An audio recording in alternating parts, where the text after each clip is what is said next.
everyone, Rascal here. And Mama, welcome to our podcast. Today we're covering Season 16 of Pokemon and its movie Genesect and the Legend Awakens.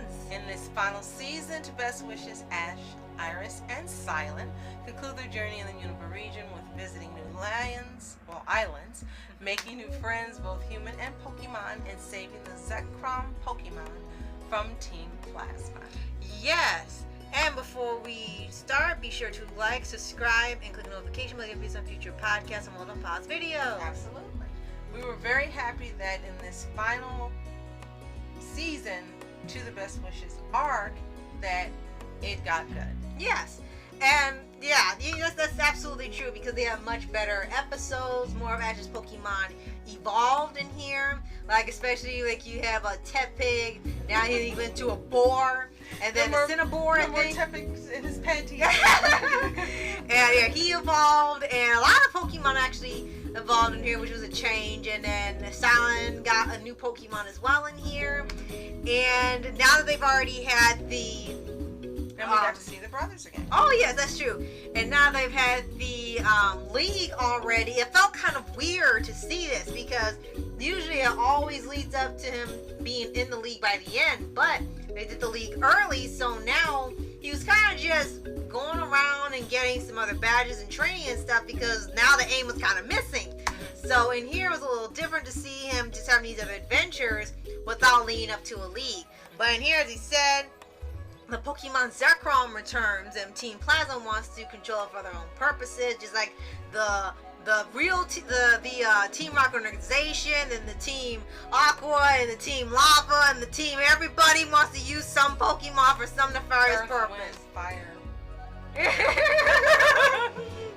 And these are not foreign nations. I want to mention Cilan and his brothers again because after watching this, we learned that Cilan is short for cilantro. Yes. And we figured out cress was watercress. Yes. And chili, of course, is chili. So we thought that was pretty interesting. Like, oh, cilantro, okay.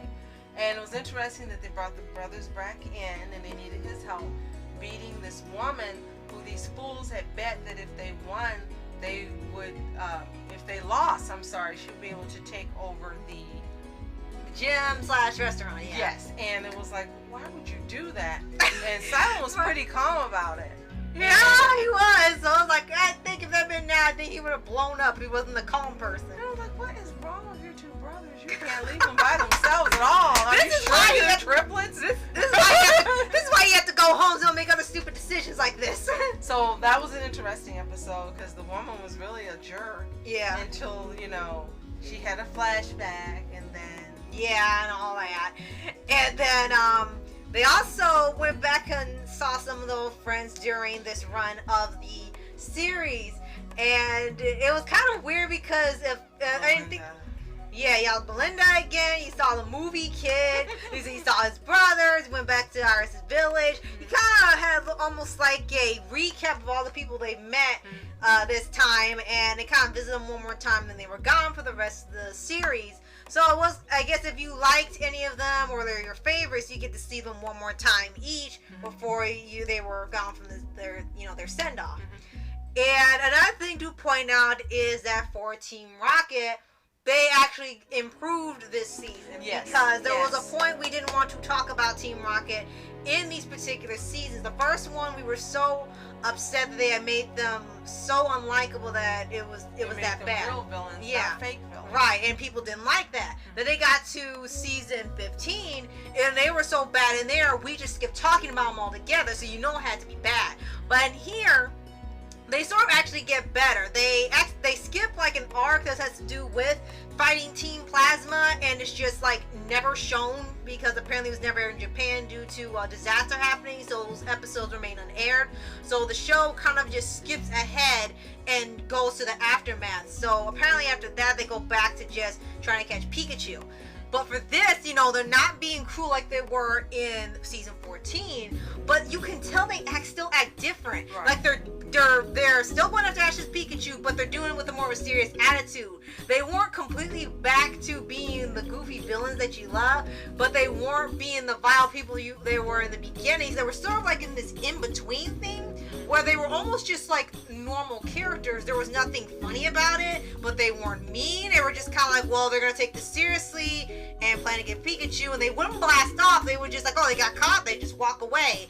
So it just kind of felt weird to see that, because you know they're doing the same things again in their motto and all that, but it didn't hit well enough because it still felt like, you know, they're still off. Right. It still feels off when you see them. They even got to a point where James kept interrupting the episode to explain to the audience how a gadget he made worked when they never had to do that in the first place. It's like, okay, we don't need to know how it works. Somehow you build contraptions and rockets and buildings and stuff on your own. You don't need to tell us how you did it and how it works and put some logic behind it. Your Team Rocket. Right. So it was so weird that, yeah, they're not villains much anymore, but they're not back to normal yet. So what, didn't that feel kind of weird to you seeing it? I think the worst part of this arc is that Team Rocket has been changed, starting with 14, and even here on out, they're never going to be the same. We've watched Journeys, or Master Journeys, we've watched some XY, and they're not the same.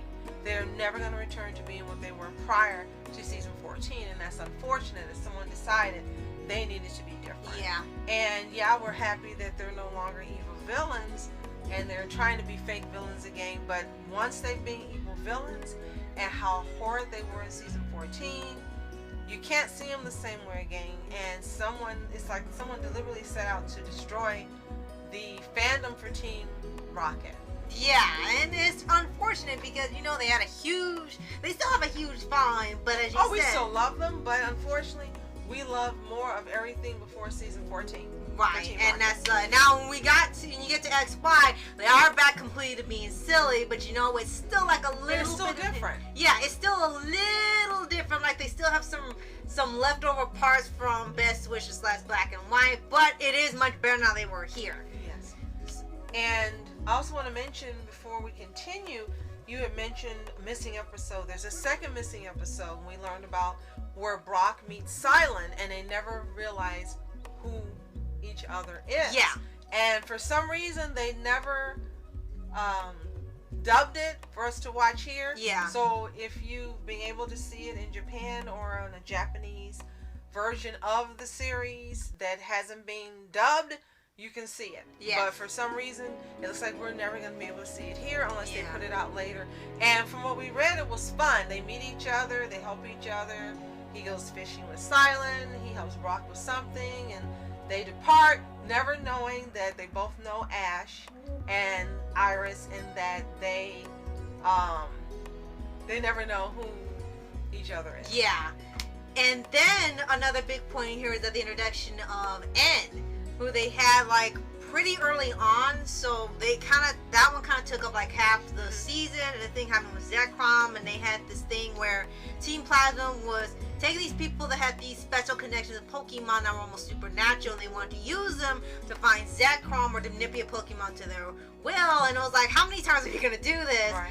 And this becomes a thing where N has this thing where, you know, he likes Ash, but he doesn't become friends with him until like towards the end, because he has a disdain for people that want to use Pokemon to battle and train instead of just befriending them. So that's sort of a hill they have to get over within this line for them to work together, because yeah, we've seen some people be cruel to their Pokemon, but you know, with Ash, even when he's battling with them, he's not cruel to them. He never runs them ragged. He's still kind to them. He still gives them rest when they need it. But you see that development in there where you have somebody have a whole different viewpoint on the Pokemon battles. You've never had someone that just hates battling altogether. They just want to befriend them. They don't want them to fight, period. Even if it's for sport and for fun, it's not considered good to him. And he's very popular. He was very popular when this was out, and you can't help but like him in here. You start off a little apprehensive because of how he behaves with Ash, and as you said, then you learn why. Yeah. But by the end, he and Ash are friends. He said, we'll never become friends. Yeah, five episodes later. Right, and he learns he was wrong. They are, and there are two girls that he was reared with. Yeah. That they're all a team and friends. And they really, in the beginning, don't trust Ash or Iris. And everyone has to grow to trust each other and know that the opposite side isn't bad. Right. And then, of course, you have towards the end, before Ash goes into season 17 with a whole new look, whole new style, and going to the Kalos region. They kind of skipped the part where his friends go to see his mom when they go back to Pallet Town and go separate ways, which that just irritated me. That was one of the strangest things. I think a lot of people felt odd about that. I was like, this is the first time they broke the formula where they didn't go to see the mom and then they go back and then they leave. They just kind of leave before he goes home. It was like, was he embarrassed of them? Why didn't they want these two characters at Ash's house? But lo and behold, that woman was able to go and meet his mom and stay the night. Yeah, I was like, what? Like, wait a second, does something, and this isn't insinuating something, but it kind of feels weird that he brought this grown woman with him and not the kids. He didn't know as long as he's known the two of them. Yeah. That's been 3 seasons worth of time he's known them. And they just met her that season. And maybe that wasn't intentional, but it kind of comes off as there's something kind of wrong with it, because that seems sort of outside of his character to do. Right. Now, they do say they do have to do something, but it wasn't something like a state of emergency where something happened with his brothers, or something happened to their village and they need to go home, they can't go. That never comes up. It's just sort of like they say what they want to do, their goals, and they leave. And it feels so much of a letdown that it doesn't feel like it's a grand goodbye. You're gonna miss them so much, and I don't know if it's a response. And that's what we were waiting for, because that's what you always get. And this time it was just like, yeah, you're gone. Okay, bye. See you later. Yeah. And he didn't act like he was sad they were leaving. They didn't act sad to be leaving. It's like, why would you write that this way? Are you upset about season 14 and what you've done, or do you just want to get the series over? But the way that it ended was not, as you said, it was not in character for Ash or for the series. Yeah. So Genesect. Yeah.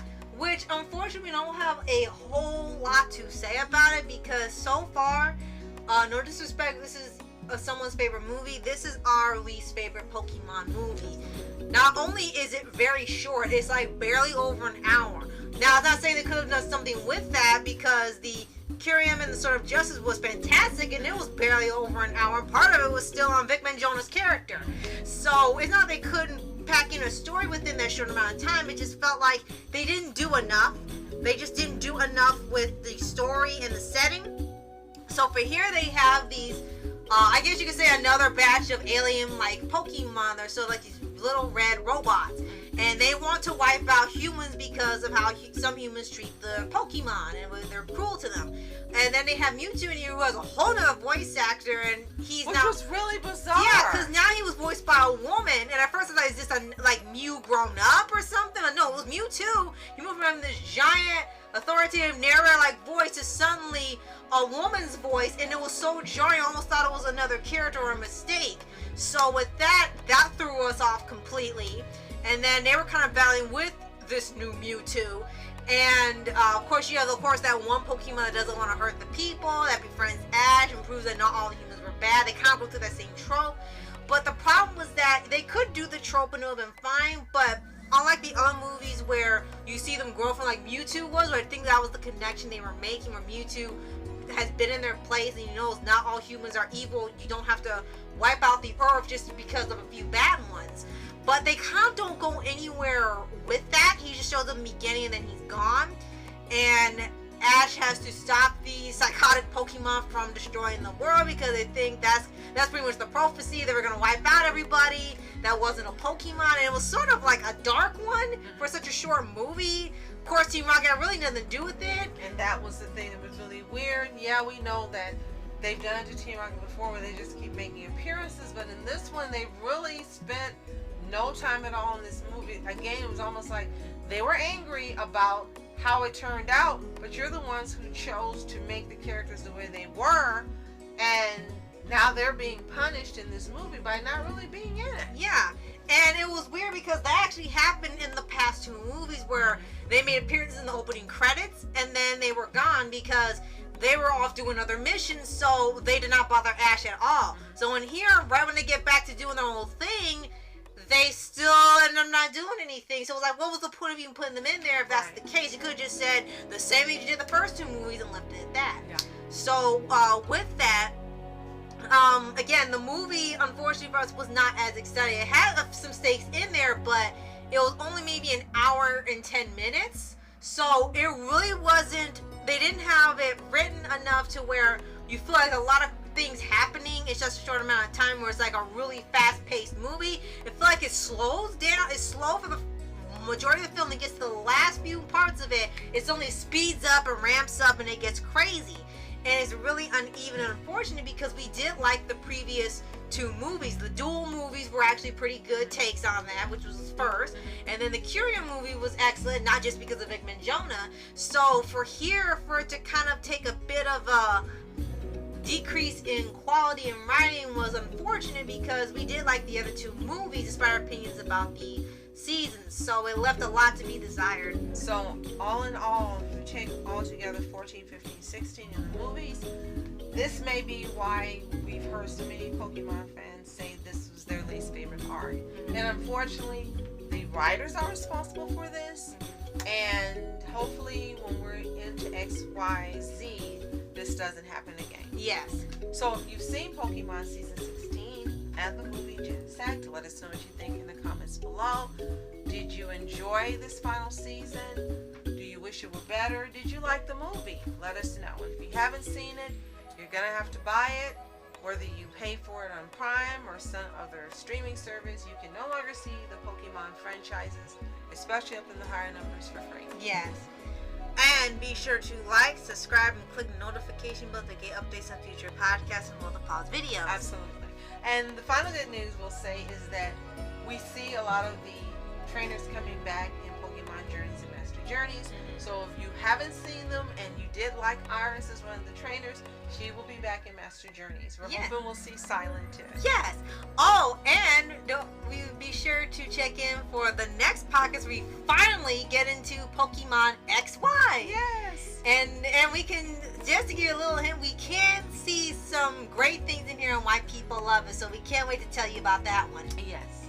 So, thank you so much for watching. I'm Mask Entertainment. And I'm Mom Entertainment. Have a toontastic day. Peace.